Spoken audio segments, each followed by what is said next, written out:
The most valuable thing you could build on the internet is a cult-like personal brand, and there is nothing even close. If you make content, building a stronger personal brand should be your #1 goal. So the million-dollar question really is this: is there a repeatable blueprint for building a cult-like personal brand? And the answer that may surprise you is yes. Now, I've studied hundreds of the top cult-like personal brands in the world, and it turns out there are a bunch of common patterns across all of them. So in this video, I'm gonna walk you through a 4-step playbook for how to design your content strategy so that it builds a cult-like personal brand. If you care about personal branding, this will be the most valuable video you ever watch. By the way, I'm Kallaway, I have 1 million followers, I've done 1 billion views, and content is all I do all day long. All right, now before we go through the 4-step framework for how to adjust your content to build a cult-like personal brand, first we need to define what does cult-like actually mean? Because the term cult-like is a bit mushy. It sounds cool, but in order to reverse engineer how to actually build one, we need a more objective definition for what cult-like behavior actually looks like. So here's how we define it.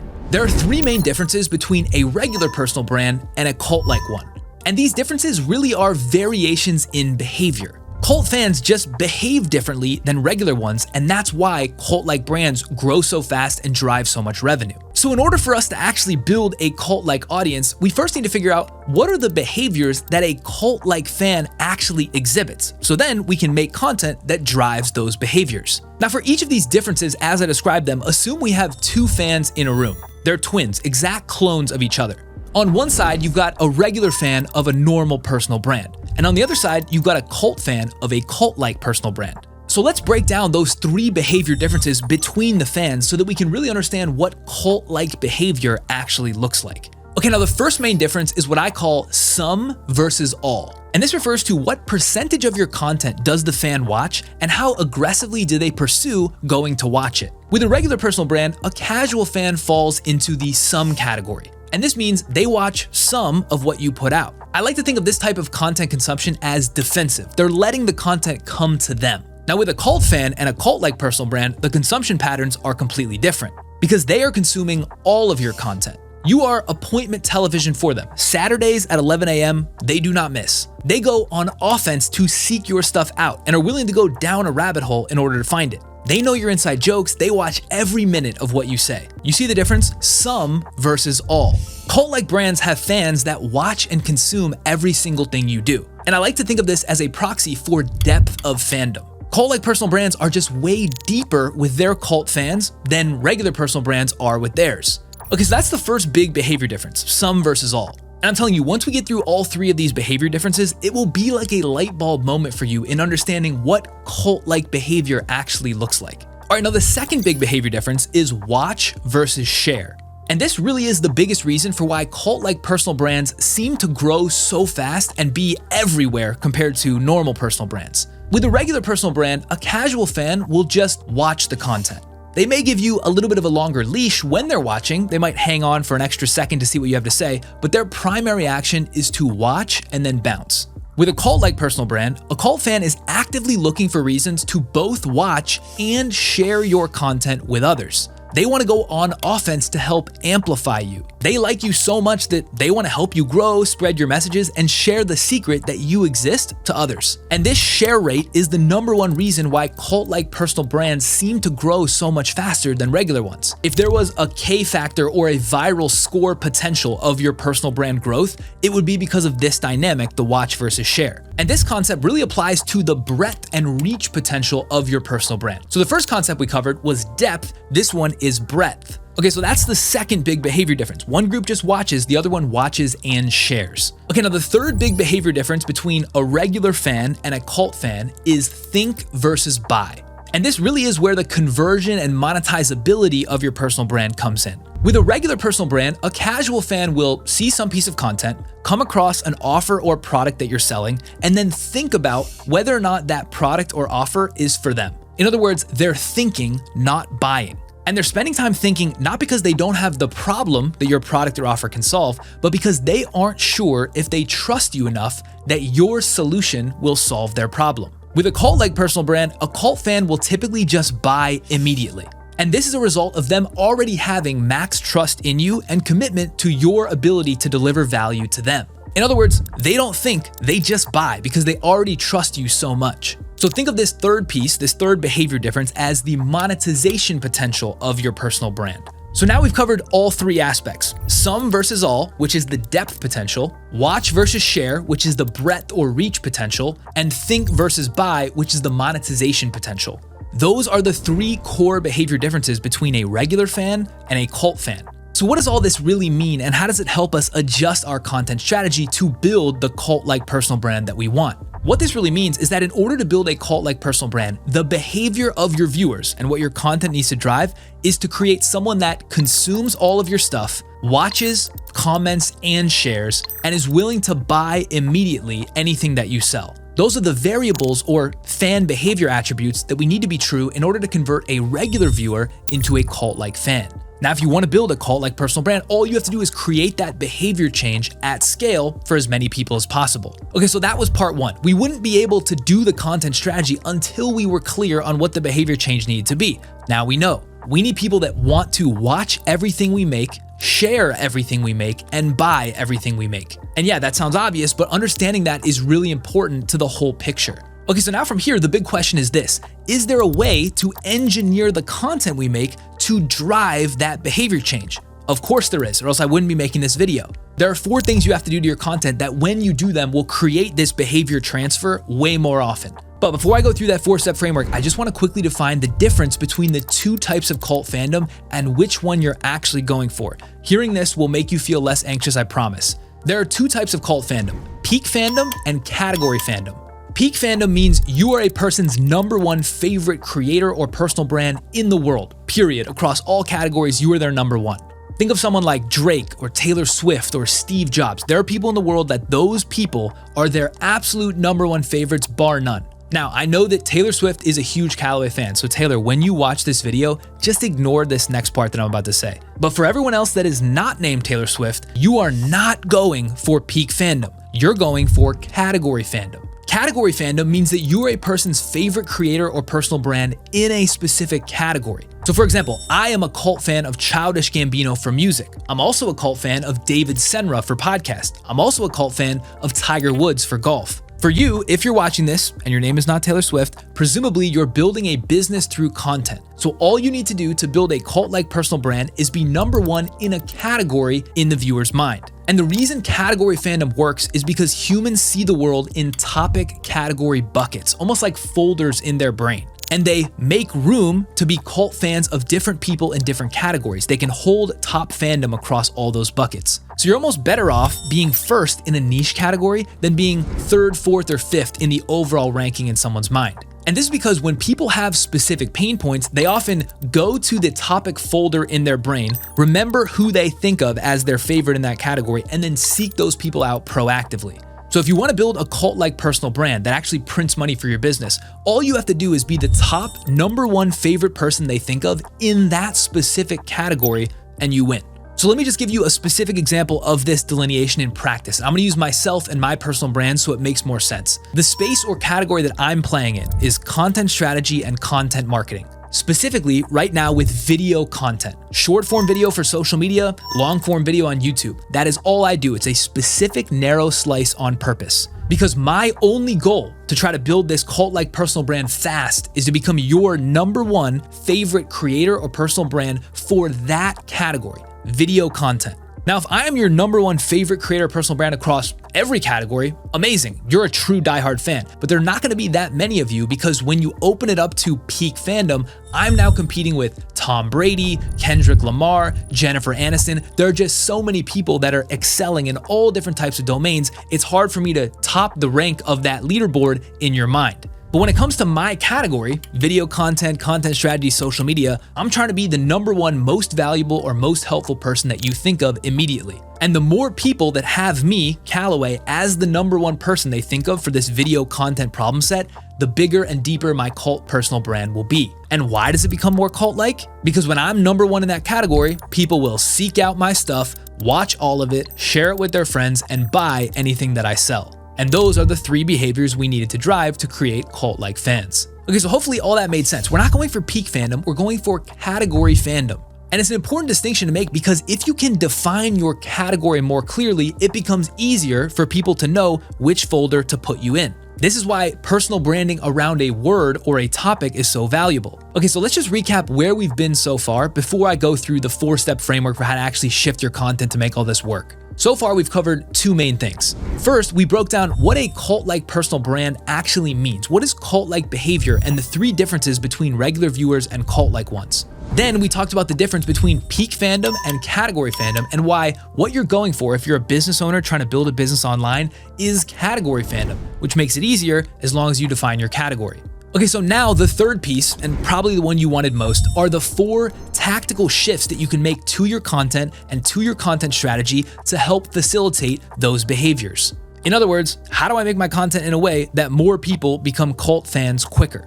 There are 4 components: direction, comprehension, effectiveness, and the X factor. Now let me break down each of those specifically, tactically, and how you can engineer them into your content. Again, remember, all we need to do is make content that drives these 3 behaviors. A, the viewer proactively seeks out our videos to consume all of them. B, the viewer actively wants to share all of them. And C, the viewer trusts us enough to be able to insta-buy anything that we sell. Okay, here we go. The first content ingredient or content shift is direction. And when I say direction, what it maps to is the topics, insights, takes, opinions, lessons, learnings. It's the meat of the content. It's what you're making content about. And I start here because direction really is the core of everything. In order to build category fandom in a specific category, you need to talk about topics that are of value to people in that category. It sounds simple, but what does of value actually mean? Of value means useful. The topics, thoughts, takes, lessons, tips, they have to actually be useful to the people who have problems in that category. For example, if you're trying to build a cult-like personal brand in e-commerce, are the topics you're talking about and your takes, opinions, or lessons actually useful to people that have pain points in e-commerce? The more useful the information is that you share, the more cult-like your personal brand will become. Now let's go a step further. What does useful actually mean? Useful means tactical walkaway utility that is non-obvious to the viewer. Are you sharing something they hadn't known or heard before that they can immediately apply to their life or business to solve a pain point? These can be tactical tips, but they could also be emotional frames or mental constructs. There's a lot of things that fit into the category of tactically useful. But now when you're assessing direction and how to fix your content strategy, this really is the question. If you share 100 pieces of content, what percentage of the 100 fall into this bucket? On target, non-obvious, tactically implementable, and useful. The higher this hit rate, and the more often you post, the more people that are gonna A, seek out your content, and B, trust that you know what you're talking about when it comes to solving pain points in that category. And it makes sense, right? If I'm an elephant in the desert and I'm super thirsty and I go to a watering hole, and that watering hole has had water there 9 times before, well then I'm gonna be pretty confident that the 10th time it's gonna have water, and so I'll feel good about going back to it again. But if I go to that watering hole 3 times and only once it had water, well then I'm not gonna be as confident, I'm gonna be hesitant to go check it out. It's the same thing with content and personal branding. The more often you give somebody value that is non-obvious and useful, the more often they will associate you as the person that can solve their problems. So the first component of how you're gonna shift your content strategy is that you're gonna increase the on-target hit rate of topic and direction in the content you make.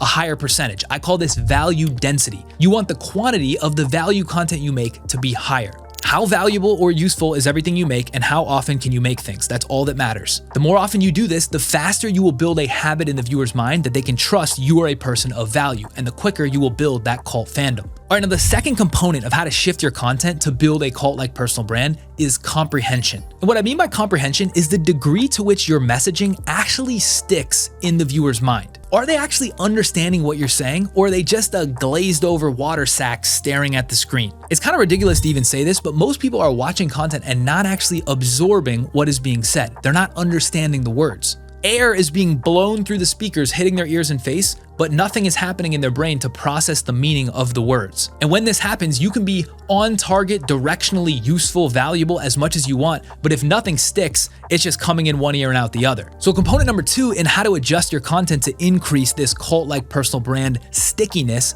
is to adjust the way you say things so that the comprehension goes up. And the way you do this is by improving how you frame your points. I talk about this concept specifically a lot in many of my other videos because it's so critical, but in short, the way to improve your your comprehension, shorter words, simpler sentences, clearer examples. You basically want to dumb down your points into the simplest possible form so that the most people can absorb them at the highest rate. For example, if I asked you to eat a chicken breast, would you eat more if I handed you the entire chicken breast with a spoon all together, or if I cut it up into bite-sized chunks and fed them to you one at a time? Of course, the bite-sized approach is always going to be easier to eat more and absorb. So with content, you need to figure out how to deliver your messaging into smaller chunks that you can give to somebody in a bite-sized way so they absorb more of it. This is a critical second piece. The more people can actually absorb and understand what you're saying, the more they're gonna like you because they can start to apply that value in their life. Okay, so far we've covered 2 of the 4 components for how to change your content or improve your content strategy so that you can drive more of the behavior change from regular viewers into cult fans.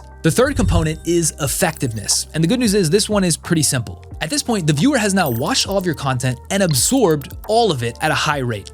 Great. Point 1 and 2 solved. Now the question is, how effective was the tip or lesson that you actually shared? Whatever it is you told them or gave them, are they able to implement it and actually unlock the value or improvement that you promised? For example, let's say you're trying to build a cult-like personal brand as an accountant. You want to be thought of as the #1 accountant personal brand for small business owners. So you make content to give useful tips to CEOs about how they can change their bookkeeping to increase tax savings. And you say it in a clear, simple way they understand with great examples. Awesome. Now, when they go to apply the tips or lessons that you shared, are they effectively able to save money on their taxes or not? Because if yes, this will build a reinforcing loop in their mind that you are someone that gives them value to solve problems in that category. And that's what we want. Remember, all we need to do to build cult fans, it's really simple. 3 behaviors. A, they proactively seek out all your content.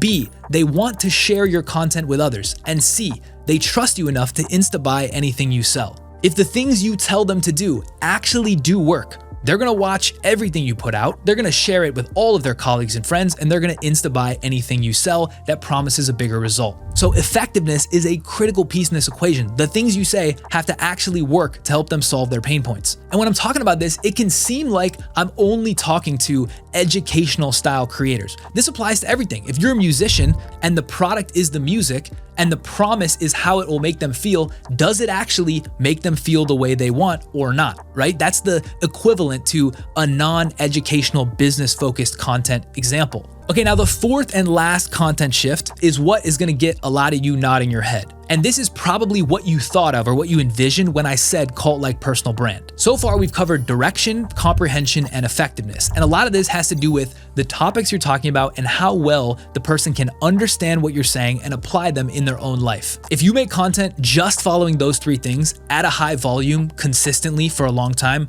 you will win, guaranteed. You will build a cult-like personal brand over a decade. I promise you, there's no way you'd lose. But typically with the biggest cult-like personal brands, there's something else. Beyond the consistent value, the ease of understanding, the effectiveness of the implementation, there is some X factor. And that X factor is likability. And this one is the mushiest and hardest to define objectively, but I'm gonna try my best. Likability is one giant soup that contains things like personality, rizz, juice, sauce, taste, quirks, humor, and visual aesthetics. It is the miscellaneous icing on top that makes you, you. Typically, people that have super strong cult-like personal brands, especially if they grow them fast, have a high degree of likability to go along with the 3 things I already mentioned. They say useful stuff and people just like watching them. Now, as someone who is introverted, monotone, and by all accounts has a mild case of hand Tourette's, you would think that someone like me would have about as hard of a time establishing likability as anyone. And hopefully, if you've watched the video this far and you're still watching, I've grown on you at least a little bit. So how did I, despite all the headwinds I just mentioned,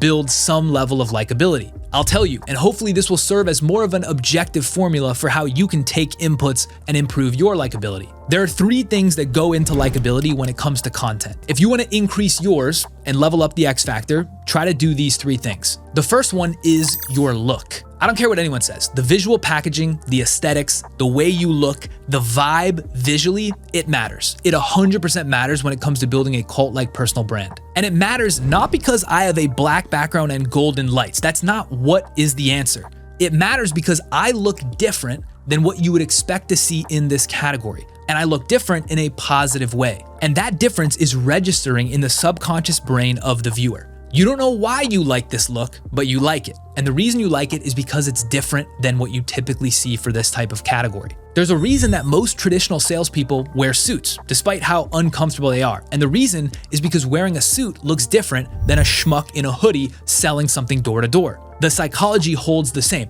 Now, I wouldn't wear a suit to sell because that's not my vibe, but the reason they're doing it in their category is because it looks different. People's subconscious mind get intrigued by difference because it releases a small amount of curiosity-driven dopamine. So one way to increase that subconscious likability and pull more people towards you is to level up your look. Now, this is why it's mushy. Look can mean a lot of different things. This, what you're seeing, is my interpretation of what a better look looks like that fits my vibe. Whatever your vibe is, invest in upgrading the quality, and I guarantee likability will go up. It could be your clothes, your background, the camera quality, the lighting, your posture. All of that fits into this one bucket, which is your look.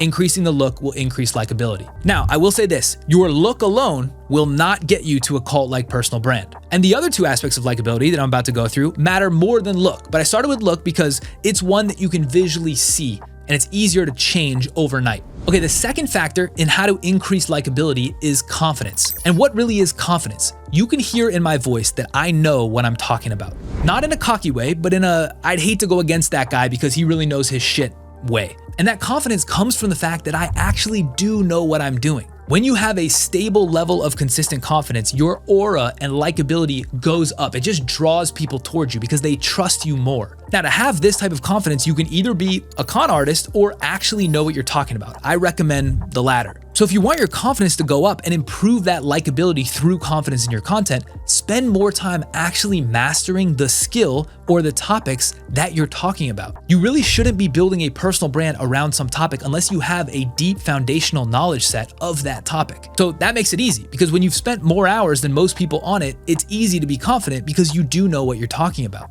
Okay, now the last piece of likability is actually the most important of all. The first two, look and confidence, matter a ton, but this one actually matters the most. And it is an authentic interest in the topic you're actually talking about. And this authenticity is like an invisible magnet that will just draw people to you. Now, again, authenticity is a very mushy word. What does that actually mean?